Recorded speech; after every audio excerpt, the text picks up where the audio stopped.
Hello everyone. आप सभी का स्वागत है हमारे चैनल कैफ़े इंग्लिश में। ठीक है, तो हमारा जो आज का टॉपिक है वो फिर से हमारा नाउन ही रहने वाला है और आज कुछ और इम्पोर्टेंट क्वेश्चंस मैं आप लोगों को नाउन पे बेस्ड करवाने वाला हूँ। ठीक है, मतलब आज हम कुछ और इम्पोर्टेंट कॉन्सेप्ट है नाउन पे बेस्ड, उनके बारे में हम लोग आज चर्चा करेंगे। ठीक है, तो चलिए देखिए इसमें सबसे पहले जो हमारे पास है वो क्या है। सबसे पहला सवाल वो क्या है, ships after ships was slash were destroyed by the storm। ठीक है, पहला सवाल ये है हमारे पास, इस पर थोड़ा सा प्रकाश डालते हैं। ठीक है, देखो, तो आपको एक चीज समझनी है यहाँ पे कि अगर आपको इस तरीके से किसी वाक्य की किसी सेंटेंस की फॉर्मेशन दिखे जिसमें नाउन के बाद सेम उसी नाउन का क्या किया गया है, रिपीटिशन किया गया है। ठीक है, तो इसका मतलब ये क्या इंडिकेट करता है कि आप एक तरीके से देखा जाए तो स्टेप बाय स्टेप डिस्क्रिप्शन दे रहे हो किसका, नाउन का। स्टेप बाय स्टेप कि मतलब कोई चीज हुई है नाउन पे किस तरीके का डिस्क्रिप्शन है, स्टेप बाय स्टेप डिस्क्रिप्शन के थ्रू आप किसी सेंटेंस को समझाना चाह रहे हो जिसमें एक नाउन है सेपरेटेड बाय अ preposition, दो नाउन है, सेम नाउन है सेपरेटेड बाय अ preposition। तो उस केस में हम लोग क्या करेंगे, जो नाउन का जो यूज होगा वो नंबर में कैसा होना चाहिए, it should be singular in use. ठीक है, जब भी स्टेप बाय स्टेप क्या होगा, डिस्क्रिप्शन होगा, तो हमें क्या करना है, singular form of noun should be used. और ऑब्वियस सी बात है, अगर नाउन सिंगुलर हो जाएगा तो वर्ब भी कैसी हो जाएगी हमारी, सिंगुलर। ठीक है, इसको मैं भी एग्जांपल के थ्रू आपको समझाता हूँ। देखो, तो इसका मतलब क्या हुआ, जैसे पहला वाक्य है ships after ships war slash were destroyed by the storm, ये वाला पहला सवाल है ना। तो इसमें करेक्शन क्या होगा, शिप आफ्टर शिप। हम क्या कर रहे हैं कि नंबर बता रहे हैं कि एक एक करके जितनी भी शिप हैं, जितने भी शिप्स थे वो सारी की सारी डिस्ट्रॉय हो गई तूफान में, है ना। तो एक एक करके बता रहे हैं हम, स्टेप बाय स्टेप हमें डिस्क्रिप्शन देना है। तो ठीक है ना, तो यहाँ पे क्या हो जाएगा हमारा नाउन सिंगुलर और यहाँ पे वर्ब भी क्या हो जाएगी हमारी, वॉज। क्लियर है। अगला देखिए, women after women has slash have been burned for dowry। ठीक है ना, इस तरीके के आर्गुमेंट्स चलते हैं, है ना, कि औरतों के प्रति जो अत्याचार होता है वो बहुत काफी समय से चलता हुआ आ रहा है ना। तो हम बता रहे हैं कि एक एक करके वो बना, ठीक है ना। तो इस तरीके से हम अगर डिस्क्राइब करेंगे तो सबसे पहली चीज क्या है कि विमेन आफ्टर विमेन में आप क्या लिखोगे, वुमेन आफ्टर वुमेन। क्लियर है। और has been burn for dowry, ये चीज आपको समझनी है। क्लियर है। तो आप समझ रहे होंगे आपकी स्टेप बाय स्टेप डिस्क्रिप्शन से मैं मतलब मेरा मतलब क्या था। men after men war slash were sent to the war, ये कहना चाह रहे हैं कि एक एक करके, ठीक है ना, सभी जो आदमी थे अल्टीमेटली भेजे तो सभी गए, ये काफी लोग भेजे गए होंगे वॉर में, बट एक एक करके सीक्वेंस बाय सीक्वेंस, है ना, कि first you go then you, इस तरीके से। ठीक है, तो man after man was sent to the war. He went from doors to doors। ठीक है, he went from doors to doors for help। तो अब एक साथ बहुत सारे दरवाजे तो ऑक्युपाई कर नहीं सकते, एक एक करके ही तो होगा ना। पहले किसी का दरवाजा, किसी एक का दरवाजा नॉक करा हेल्प के लिए, फिर किसी दूसरे का, तो क्या हो जाएगा, he went from door to door। बस ये चीज आपको ध्यान में रखनी है इसमें। ठीक है, he went from door to door for help। And the last one is discounts on discounts was slash were offered by the shopkeeper। ठीक है, तो डिस्काउंट ऑन डिस्काउंट इसको यहीं लिख देते हैं, ऐसा हटेगा कि एक एक करके डिस्काउंट पे डिस्काउंट देता गया शॉपकीपर, है ना। सोचो कि स्टॉक क्लियरेंस सेल है या सीजन एंड सेल है ना। तो वो क्या कर रहा है, अपना स्टॉक क्लियरेंस और डिस्काउंट देके, लो पहले 10% ले लो, चलो 10 पे 15 और ले लो, चलो लास्ट में 100 रुपए और कम कर देता हूँ, है ना। तो discount on discount was offered by shopkeeper. तो ये चीज समझनी है आप लोगों को, ठीक है ना। चलिए, बहुत इंपॉर्टेंट कॉन्सेप्ट है ये, एग्जाम में आता रहता है। नेक्स्ट, अगला देखो, अगला जो है बेसिकली हम थोड़ा सा जो हमारे पास न्यूमरल वैल्यूज होती हैं, ठीक है, जो नंबर्स होते हैं उन पे बेस कुछ एग्जांपल्स मैं आप लोगों के लिए लेके आया हूँ कि हम नंबर से कैसे डील करेंगे। क्लियर है। अच्छा, इससे पहले एक एग्जांपल समझो। ठीक है, देखो, जैसे मैं लिखूं, मान लो मैंने यहाँ पे लिखा Ram has a good quality. ठीक है, और एक मैं लिखूं, एक मिनट है, ये थोड़ा सा जरा राइटिंग पैड थोड़ी सी दिक्कत दे रहा है, देखो। और एक एग्जांपल मैं लिखूं,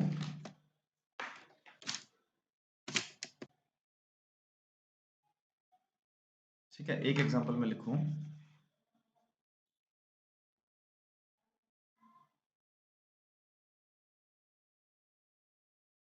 राम हैज मैनी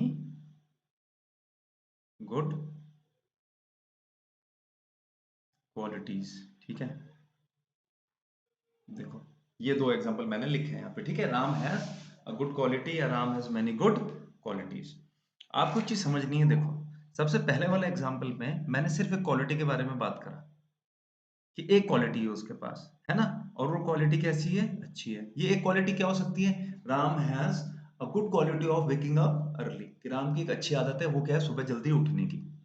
क्लियर है। अब मैंने बोला कि किसी ने ये वाक्य सुना मुझे कहते हुए, ठीक है ना, उस पर्सन ने मुझे कहा कि सिर्फ एक क्वालिटी नहीं है, उसके अंदर और बहुत अच्छी, बहुत सारी क्वालिटी, बहुत सारी विशेषताएं हैं।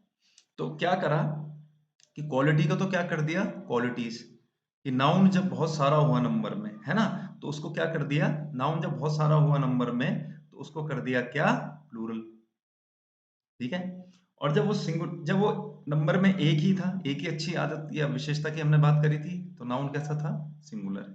ये चीज आपको ध्यान में रखनी है, ठीक है ना। चलो देखो, आपने एक चीज देखी कि जब नाउन सिंगुलर है तो हमने बोला गुड, और जब प्लूरल है तब भी हमने क्या करा कि अपने विशेषण को कैसे रखा, सिंगुलर।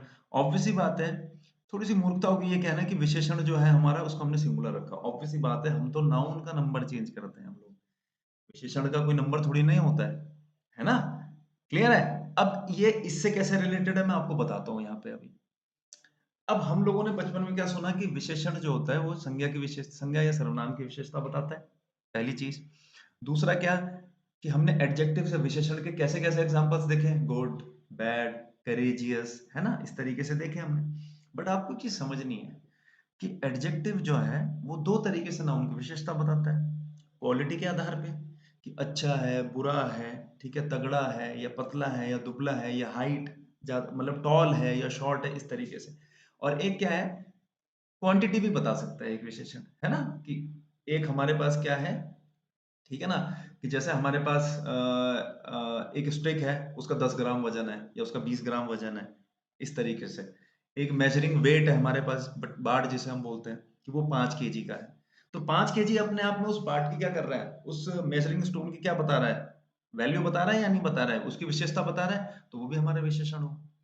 तो ऐसे केसेस में हम लोग क्या करते हैं, देखो, ठीक है, देखो बहुत इंपॉर्टेंट है। सबसे पहला सवाल क्या है, my son is 5 years old. अब इसको आप ऐसे समझे, अगर मेरे पास 1 रुपया है तो मैं क्या बोलूंगा, आई हैव 1 रुपी। क्लियर है। अगर मेरे पास 2 रुपए हो जाएंगे तो मैं क्या बोलूंगा, आई हैव 2 रुपीज। क्लियर है। उसी तरीके से अगर कोई लड़का है या कोई लड़की है, कोई व्यक्ति है जो 1 साल का है, तो हम बोलेंगे इज 1 year ओल्ड। 1 के बाद अगर मैं कहूं कि उसका 1 से संख्या बढ़ के अगले साल वो 2 साल का हो गया है या 2 साल की हो गई है, तो ऑब्वियस सी बात है हम क्या बोलेंगे, 2।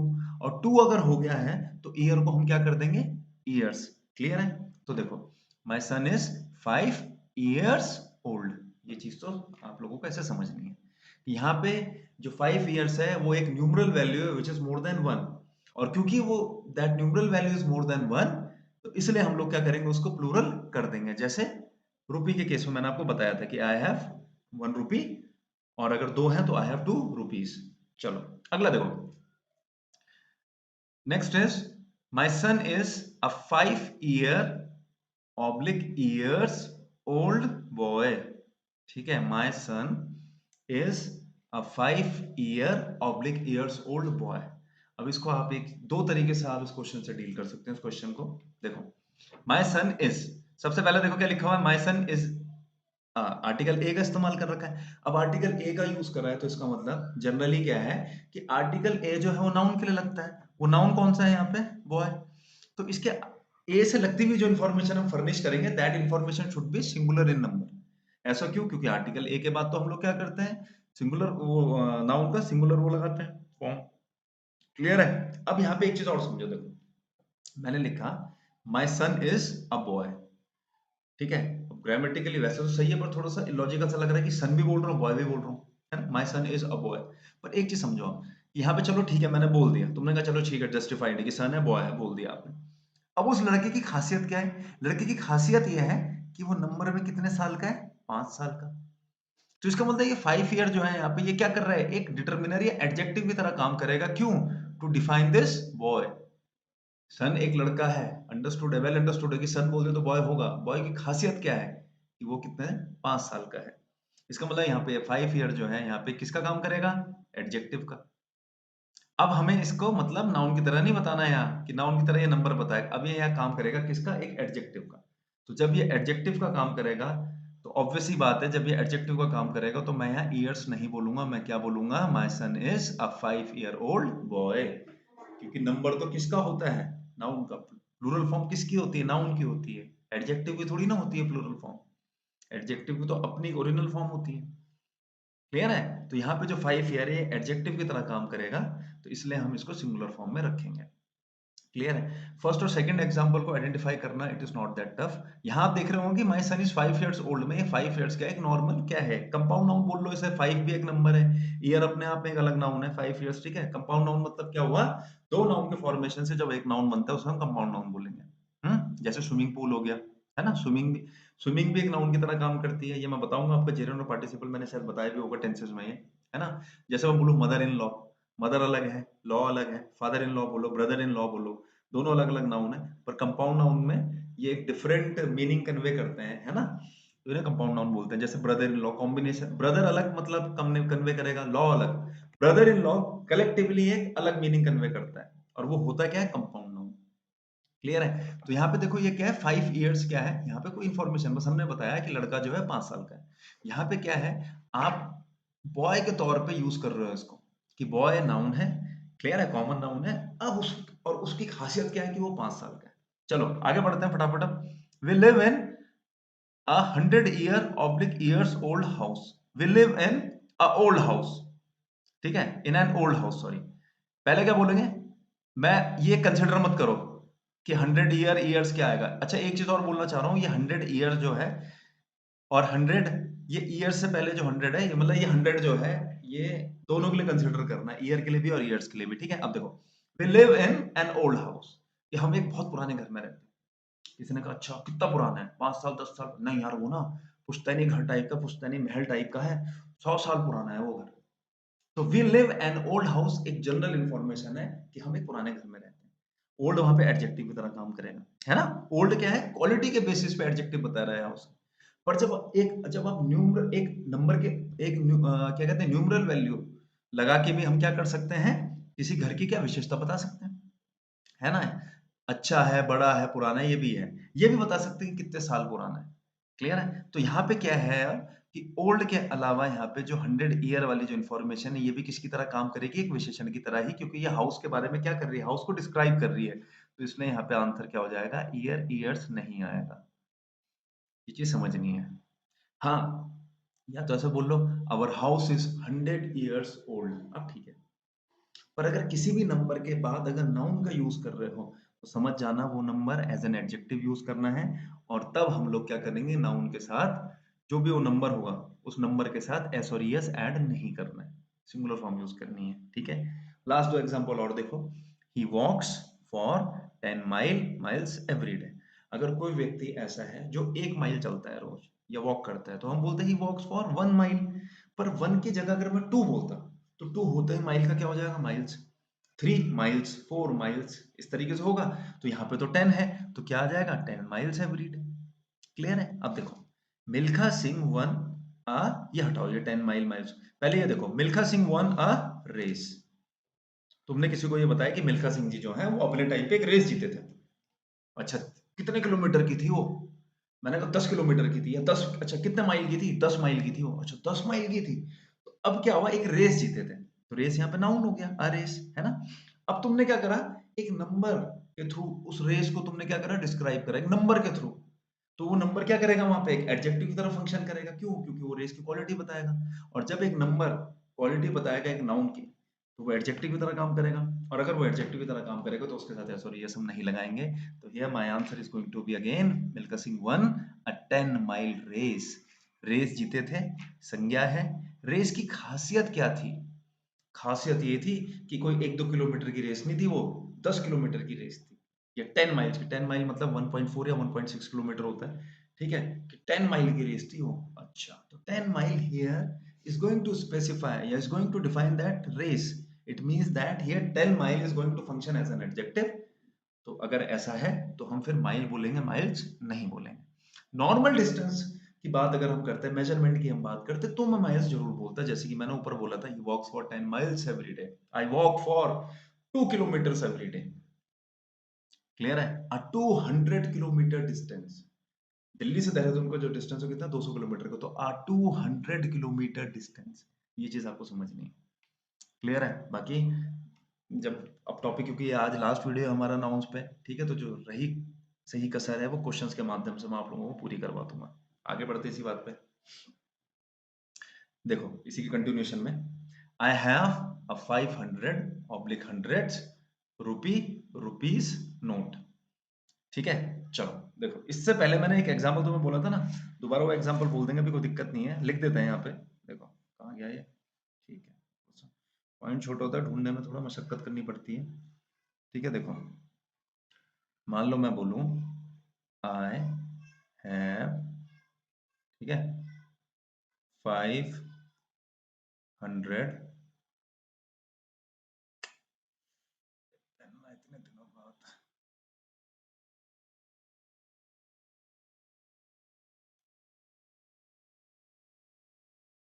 देखो एक एग्जांपल और ऐड कर लेते हैं, यहीं पे साइड में जगह है। आई हैव 500/100 रुपीज, सबसे पहली चीज। अब आपको चीज समझनी है, देखो 100 अपने आप में नंबर है एक, 5 भी अपने आप में नंबर है। आपको समझना है कि यहाँ पे मान लो अगर मैं 100 को अलग मानूं, एक अलग एंटिटी मानूं, है ना, एंटिटी मानूं नाउन के तौर पर, 5 को अलग, तो ये 5 क्या कर रहा है, 100 को डिफाइन कर रहा है।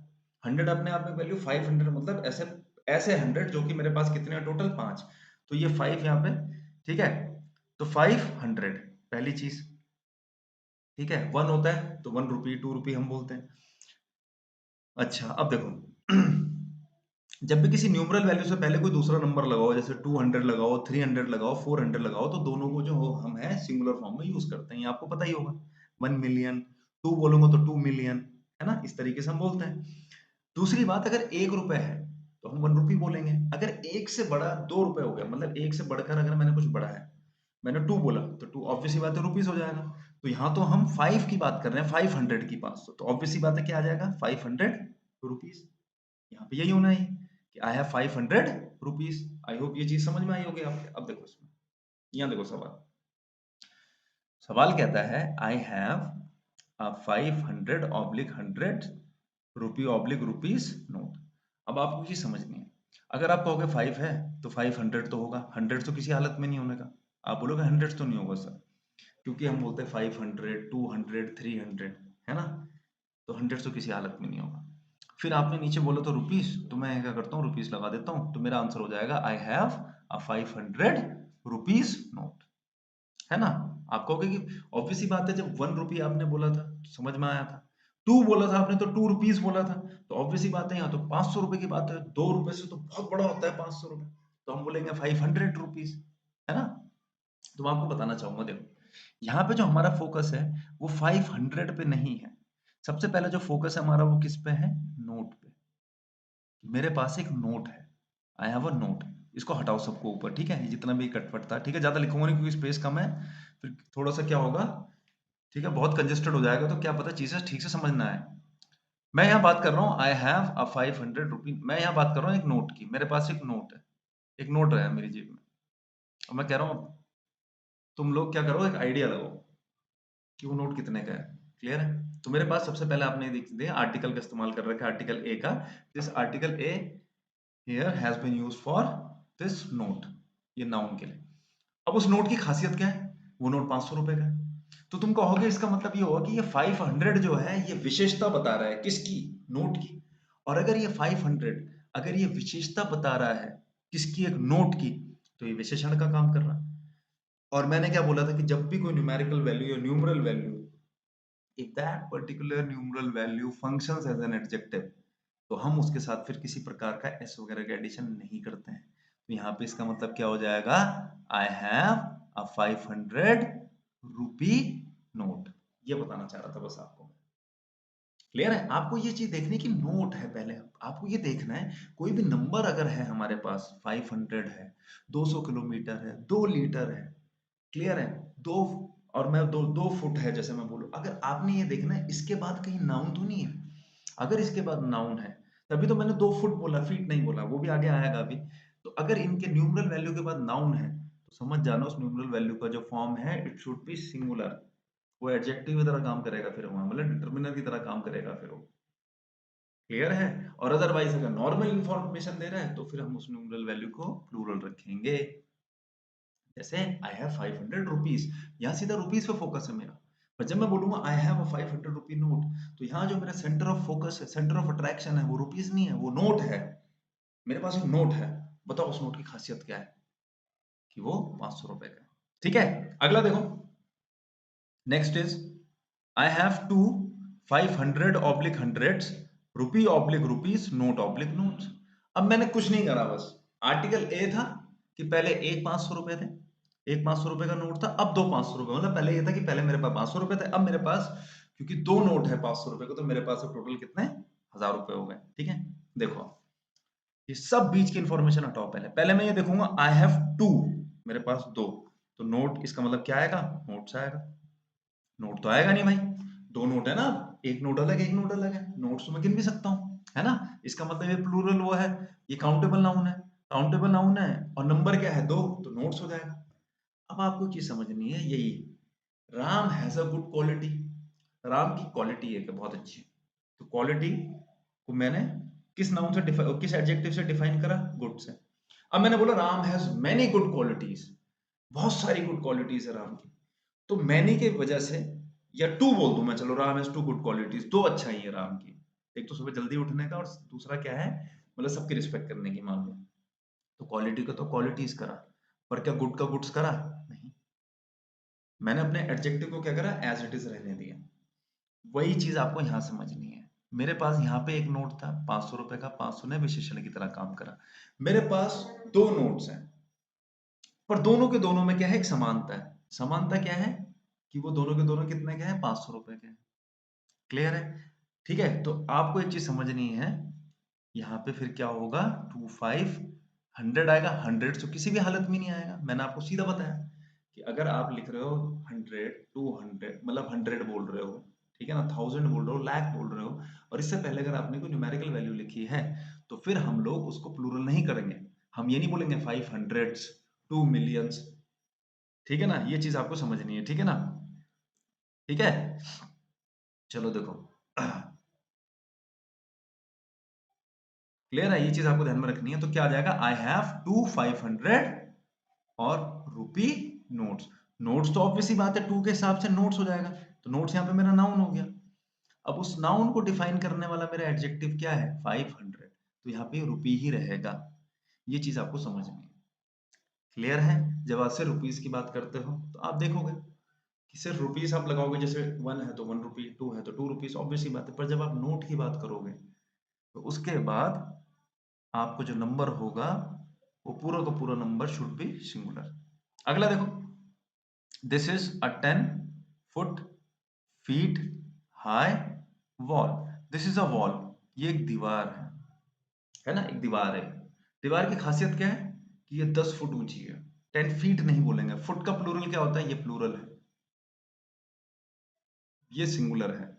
आपने एक चीज देखी कि यहाँ पे वॉल के बारे में बात कर रहे हैं, वॉल की खासियत क्या है, कि वो 10 फुट ऊंची है। तो अब आप सोच रहे हो कि क्या बोले, 10 फुट या 10 फीट, तो मैंने आपको बता दिया, feet is plural, foot is singular. Noun से पहले एक नंबर का यूज करना है, जो कि उस नाउन की खासियत बताए। तो वो नाउन, अब वो नंबर जो है वो विशेषण का काम करेगा, विशेषण का काम करेगा, तो उसको हम सिंगुलर फॉर्म में रखेंगे। क्या आ जाएगा, this is a 10 foot high wall. Next, this wall is 10 foot feet high. अब वॉल की डायरेक्ट में अब मैं क्या कर रहा हूं, देखो एडजेक्टिव दोनों तरीके से लगता है, ठीक है। Ram is a tall boy, Ram is tall, Ram is a tall boy, या राम इज टॉल, इस तरीके से, ठीक है ना, अ टॉल बॉय, है ना, कि मतलब क्या है, एकदम नाउन से पहले भी लग सकता है और बाद में क्या करेगा, नाउन मतलब क्या है, कॉम्प्लीमेंट की तरह भी काम कर सकता है। जैसे मैंने बोला राम इज टॉल, तो टॉल यहाँ पे कॉम्प्लीमेंट है।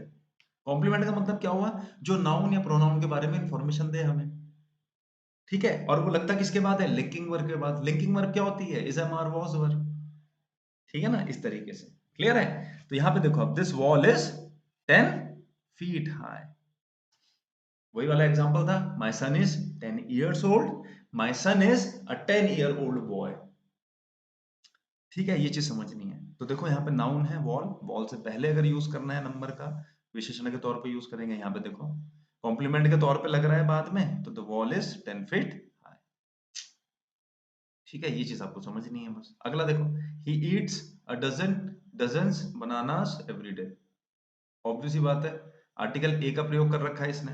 अगर आर्टिकल ए का प्रयोग कर रखा है, इसका मतलब क्या हुआ कि हमारे पास जो आगे नाउन होना चाहिए वो कैसा होना चाहिए, सिंगुलर, अ डजन।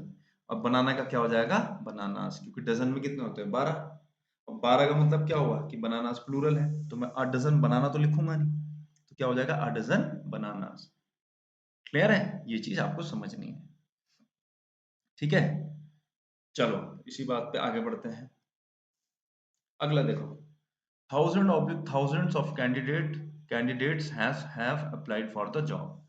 देखो नंबर की बात हो रही है, अगर अगर मान लो मैं लिखूं यहाँ पे, जैसे मैं लिखूं मिलियन, ठीक है, अगर मान लो तुम लिख रहे हो मिलियन, ठीक है, फिर तुम लिख रहे हो 1000, तुम लिख रहे हो लाख,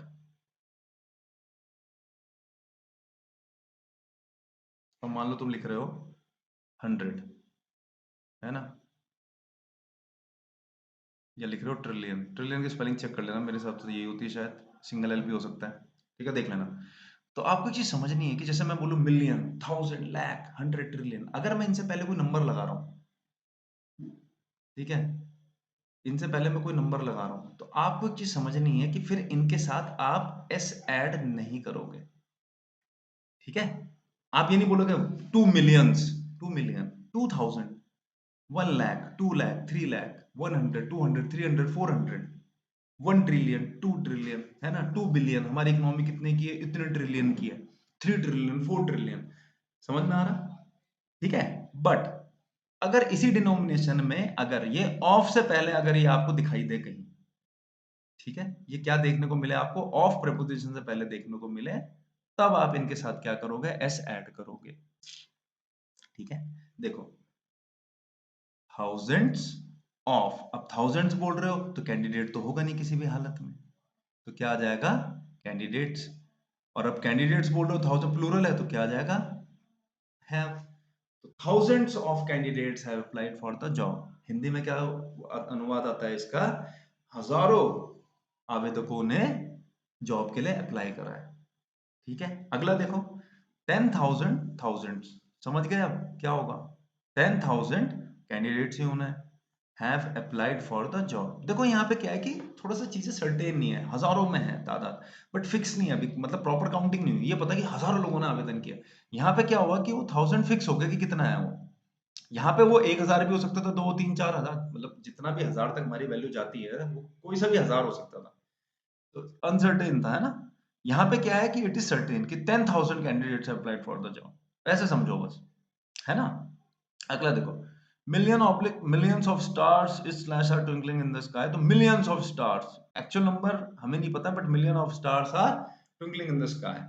अगला देखो, there are 2 millions unemployed citizens in the country, तो देयर आर 2 मिलियन और unemployed citizens in the country, ठीक है, तो there are 2 million unemployed citizens in the country. Basic सी चीज है, आई होप ये चीज आपको पता होगी, जिसको नहीं पता हो वो कृपया देख ले आराम से, किसी प्रकार की कोई डाउट होती है तो आप कमेंट सेक्शन में अपना कमेंट ड्रॉप कर सकते हो, कोई दिक्कत नहीं है, ठीक है जी। तो चलिए फिर, इतना ही था हमारा आज का टॉपिक, ठीक है। तो अभी क्या है कि अगला टॉपिक हम शुरू करेंगे, कोशिश करूंगा सब्जेक्ट और एग्रीमेंट या प्रोनाउंस में से कोई टॉपिक पढ़ाऊं, और फिर क्या है कि नाउन्स पे बेस्ड कुछ क्वेश्चंस मैं आप लोगों को करवाऊंगा, अभी एक्सरसाइज ही मान के चलो उसे, एक्सरसाइज बेस्ड क्वेश्चंस होंगे वो, ठीक है ना, एक्सरसाइज टाइप की, और उसके बाद क्या है, हम इसमें टेस्ट भी कंडक्ट करेंगे फिर एक बार। क्लियर है? तो जल्दी मिलते हैं हमारे सेशन में और नए टॉपिक के साथ। ठीक है? धन्यवाद।